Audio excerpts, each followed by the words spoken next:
ನಮಸ್ಕಾರ ಸ್ನೇಹಿತರೆ, welcome back to grand mass kitchen. ಇವತ್ತು ನಾವು ಮಾವಿನಕಾಯಿ ಚಿತ್ರಾನ್ನವನ್ನು ಮಾಡೋಣ. ಬ್ರಾಹ್ಮಣ ಶೈಲಿಯಲ್ಲಿ ಮಾವಿನಕಾಯಿ ಚಿತ್ರಾನ್ನವನ್ನು ಹೇಗೆ ಮಾಡೋದು ಅಂತ ನಮ್ಮ ಅಜ್ಜಿ ಹೇಳಿದ ರೆಸಿಪಿಗಳನ್ನು ಯೂಸ್ ಮಾಡಿ ಈಗ ಮಾಡೋಣ. ಮೊದಲೇದಾಗಿ ಮಾವಿನಕಾಯಿಯನ್ನು ಕಟ್ ಮಾಡಿಕೊಂಡು ಚೆನ್ನಾಗಿ ತುರಿದುಕೊಳ್ಳೋಣ.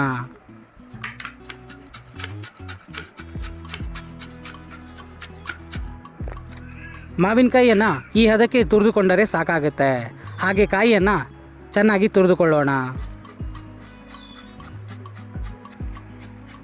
ನೀವು ಎಷ್ಟು ರೈಸ್ ಮಾಡ್ತಿದ್ದೀರೋ ಅದಕ್ಕೆ ಬೇಕಾದಷ್ಟು ಕಾಯಿ ತುರಿಯನ್ನು ಒಂದು ಅಳತೆಯಲ್ಲಿ ಮಾಡಿಕೊಳ್ಳಿ.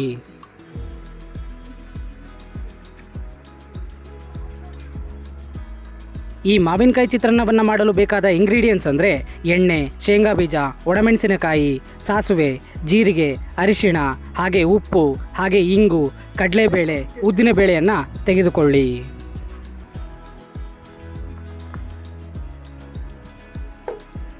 ಐದು ಮೆಣಸಿನಕಾಯಿಯನ್ನು ಉದ್ದುದ್ದಾಗಿ ಕಟ್ ಮಾಡಿಕೊಳ್ಳಿ.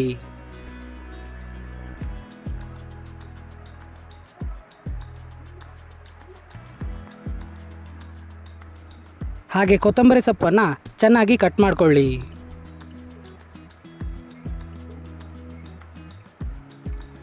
ಹಾಗೆ ಸ್ವಲ್ಪ ಕರಿಬೇವು, ಕಾಯಿ ತುರಿ, ಮಾವಿನ ತುರಿ, ಹಾಗೆ ಹಸಿಮೆಣಸಿನಕಾಯಿ, ಹಾಗೆ ಕೊತ್ತಂಬರಿ ಸೊಪ್ಪನ್ನು ಒಂದು ಪ್ಲೇಟಲ್ಲಿ ಇಟ್ಕೊಳ್ಳಿ. ಮಾವಿನಕಾಯಿ ಚಿತ್ರಾನ್ನವನ್ನು ಮಾಡಲು ಬೇಕಾದ ಐಟಮ್ಗಳನ್ನೆಲ್ಲ ರೆಡಿ ಮಾಡ್ಕೊಂಡ್ಮೇಲೆ ಈಗ ಒಲೆ ಹಚ್ಚಿ ಮಾವಿನಕಾಯಿ ಚಿತ್ರಾನ್ನವನ್ನು ಮಾಡೋಣ. ಮೊದಲೇದಾಗಿ ಒಂದು ಬಾಣಲಿಯನ್ನು ಇಟ್ಕೊಳ್ಳಿ.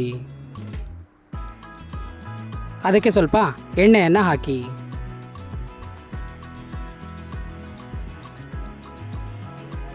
ನಂತರ ಜೀರಿಗೆಯನ್ನು ಹಾಕಿ. ಹಾಗೆ ಸಾಸಿವೆಯನ್ನು ಕೂಡ ಹಾಕಿ. ಉದ್ದಿನಬೇಳೆ, ಕಡಲೆಬೇಳೆ,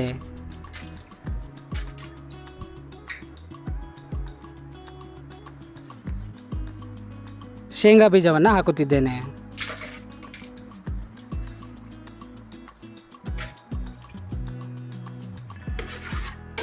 ನಂತರ ಚೆನ್ನಾಗಿ ಕೆಂಪಾಗೋ ತನಕ, ಸಾಸಿವೆ ಸಿಡಿಯೋ ತನಕ ಹುರ್ಕೊಳ್ಳಿ.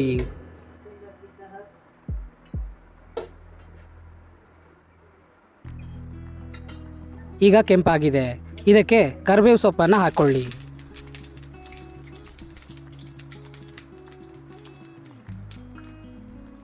ನಂತರ ಒಣಮೆಣಸಿನಕಾಯಿಯನ್ನು ಮುರಿದು ಹಾಕಿ.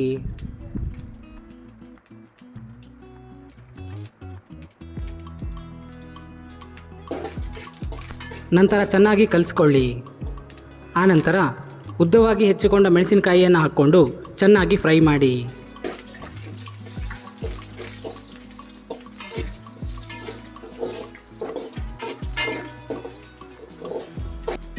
ನಂತರ ಅರಿಶಿಣವನ್ನು ಹಾಕಿ ಚೆನ್ನಾಗಿ ಮಿಕ್ಸ್ ಮಾಡಿಕೊಳ್ಳಿ. ನಂತರ ತುರಿದಿಟ್ಟ ಕಾಯಿ ತುರಿ ಹಾಗೆ ಮಾವಿನ ತುರಿಯನ್ನು ಹಾಕಿ ಬೇಯಿಸಿ.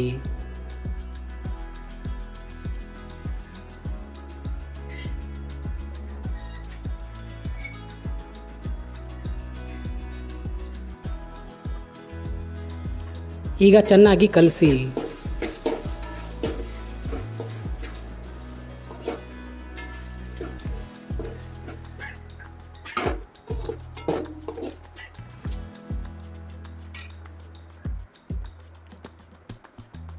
ನಂತರ ರುಚಿಗೆ ತಕ್ಕಷ್ಟು ಉಪ್ಪನ್ನು ಹಾಕಿ ಚೆನ್ನಾಗಿ ಮಿಕ್ಸ್ ಮಾಡಿಕೊಳ್ಳಿ.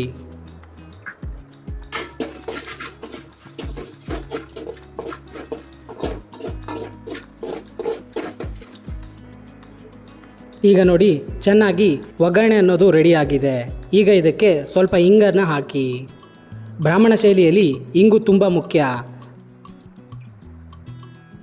ಹಾಗೆ ಕಟ್ ಮಾಡಿದ ಕೊತ್ತಂಬರಿ ಸೊಪ್ಪನ್ನು ಹಾಕಿ. ಮತ್ತೆ ಗ್ಯಾಸನ್ನು ಹಚ್ಚಿ ಈ ಒಗ್ಗರಣೆಯನ್ನು ಇಟ್ಟು ಆಗಲೇ ಮಾಡಿಟ್ಟುಕೊಂಡ ಅನ್ನವನ್ನು ಹಾಕಿ ಮಿಕ್ಸ್ ಮಾಡಿ.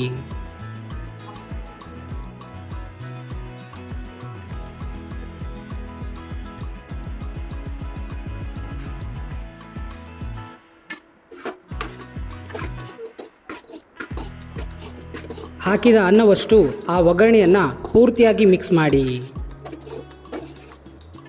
ನಿಮಗಿನ್ನೂ ಕಲರ್ ಬೇಕು ಅಂದರೆ ಅರಿಶಿಣ ಪುಡಿಯನ್ನು ಜಾಸ್ತಿಯಾಗಿ ಸೇರಿಸಿಕೊಳ್ಳಿ. ನಮಗಿಷ್ಟು ಸಾಕು. ಈಗ ನೋಡಿ 5 ನಿಮಿಷದಲ್ಲೇ ಮಾವಿನಕಾಯಿ ಚಿತ್ರಾನ್ನ ರೆಡಿ ಆಯಿತು. ಇದನ್ನು ನಿಮ್ಮ ಫ್ಯಾಮಿಲಿಯವರ ಜೊತೆಗೆ ಕೂತು ಎಂಜಾಯ್ ಮಾಡಿ.